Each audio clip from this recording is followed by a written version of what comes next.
গাজর দিয়ে অনেক রকমের মিষ্টি রেসিপি হয়তো এর আগে বানিয়েছেন, তবে আজকে আমি একেবারে সহজ পদ্ধতিতে মাত্র কয়েকটা উপকরণ দিয়ে গাজরের এই রসমালাই রেসিপিটা বানিয়ে দেখাবো, যেটা হবে একদম নরম তুলতুলে আর মুখে দিলেই মিলিয়ে যাবে।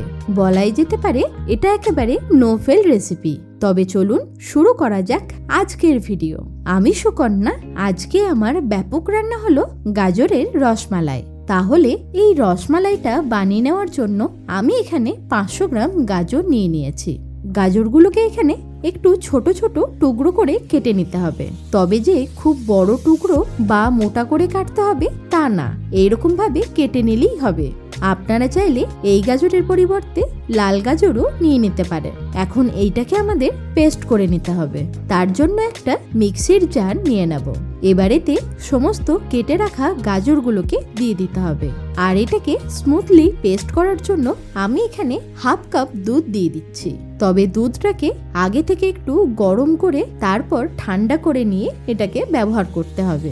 এখানে শুধু আমি দুধ দিয়ে এটাকে পেস্ট করে নিচ্ছি। তবে আপনারা চাইলে হাফ কাপ চিনি আর অল্প একটু এলাচের গুঁড়ো দিতে পারেন। পেস্ট করে নেওয়ার পর দেখাচ্ছি, দেখুন এটা কতটা স্মুথ হয়েছে।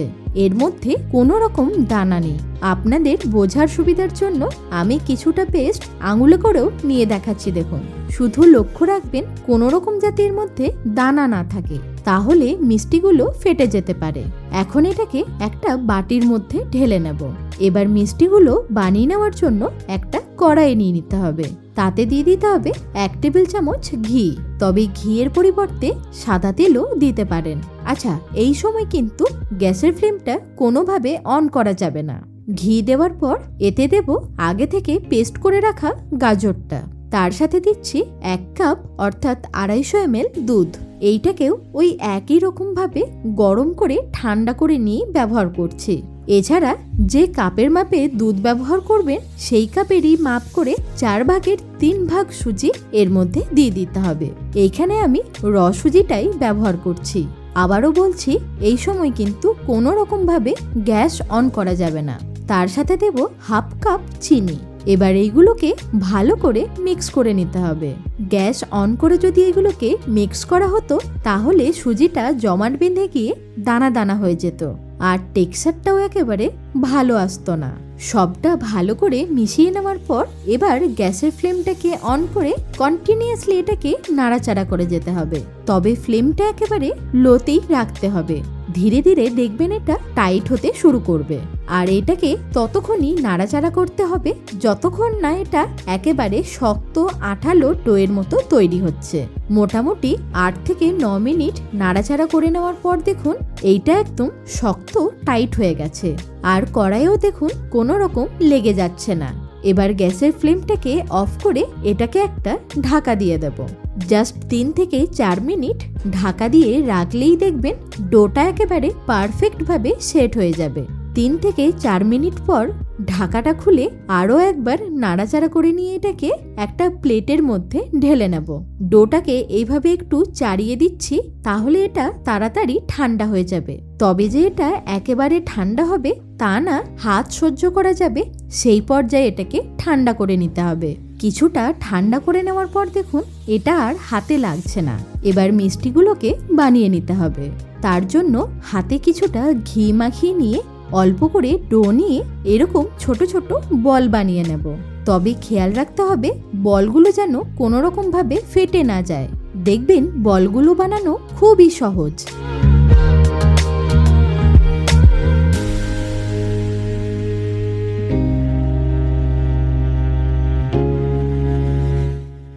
এইভাবে সবগুলো বলই বানিয়ে নিচ্ছি। 500 গ্রাম গাজর দিয়ে দেখুন কতগুলো লাড্ডু তৈরি হয়েছে। আপনারা এইভাবেও কিন্তু এটা খেতে পারেন। তবে যেহেতু রসমালাই করব তাই এগুলোকে একটু স্টিম করে নিতে হবে। তার জন্য একটা এরকম স্টিমার প্লেট বা যে কোনো ফুটো থালা নিয়ে নিতে হবে। এটা যাতে প্লেটের মধ্যে লেগে না যায় তার জন্য সামান্য একটু ঘি এর মধ্যে আমি ব্রাশ করে দিচ্ছি। এবার এই বলগুলোকে প্লেটের মধ্যে বসিয়ে দেব। তবে একটু স্পেস দিয়ে বসাতে হবে, কারণ স্টিম করার সময় বলগুলো কিছুটা হলেও ফুলে উঠবে। তবে একেবারে সবগুলো বলকে স্টিম করা যাবে না, এইগুলোকে ব্যাচ ওয়াইজে স্টিম করে নিতে হবে। আর এইগুলোকে স্টিম করে নেওয়ার জন্য আমি একটা স্টিমারের মধ্যে আগে থেকে কিছুটা জল গরম হতে দিয়েছিলাম। এখন এই প্লেটটাকে এর মধ্যে বসিয়ে দিতে হবে। এখন এটাকে ঢাকা দিয়ে 8 থেকে 10 মিনিটের জন্য এটাকে লো টু মিডিয়াম ফ্লেমে এটাকে স্টিম করে নেব। এইদিকে ততক্ষণে এটা স্টিম হোক, অন্যদিকে মালাইটা বানিয়ে নেওয়ার জন্য আমরা একটা প্যান নিয়ে নিচ্ছি। এতে দিয়ে দেব অল্প কিছুটা জল, যাতে দুধটা প্যানে না লেগে যায়। এবার দিয়ে দিচ্ছি 2 লিটার দুধ। এইখানে নর্মাল যে প্যাকেট দুধ হয় সেটাই ব্যবহার করছি, চাইলে আপনারা ফুল ফ্যাট মিল্কও ইউজ করতে পারেন। এরপর দুধটাকে আমাদের ভালোভাবে ফুটিয়ে নিতে হবে। দুধটা ভালোভাবে ফুটে যাওয়ার পর এখানে মিষ্টির জন্য দিয়ে দিচ্ছি চিনি। আমি এখানে 2 কাপ চিনি ব্যবহার করছি 2 লিটার দুধের জন্য। আপনারা চিনির পরিবর্তে মিছরিও ব্যবহার করতে পারেন। এখন এইটাকে একটু ঘন করে নিতে হবে। কিছুটা ঘন হয়ে যাবার পর এইটাকে ক্ষীরের মতো ফ্লেভার দেওয়ার জন্য আমি এখানে 1/2 কাপ গুঁড়ো দুধ ব্যবহার করছি। তবে এটা একেবারেই অপশনাল, দিলে খেতে ভালো হয়। এবার একটা হুইস্কার দিয়ে ভালোভাবে দুধের সাথে মিশিয়ে নিতে হবে। যদি এইভাবে মেশাতে অসুবিধা হয় তাহলে কিছুটা দুধ একটা বাটির মধ্যে তুলে তারপর গুঁড়ো দুধটাকে মিশিয়ে দুধের মধ্যে দিয়ে দিতে পারেন। এইটাকে আরও একটু ফ্লেভারফুল করার জন্য 1/2 চা চামচ এলাচের গুঁড়ো এর মধ্যে দিয়ে দেব। আর দিচ্ছি ছোট ছোট চপড করে নেওয়া কিছুটা কাজু বাদাম। তার সাথে কিছুটা আমন্ড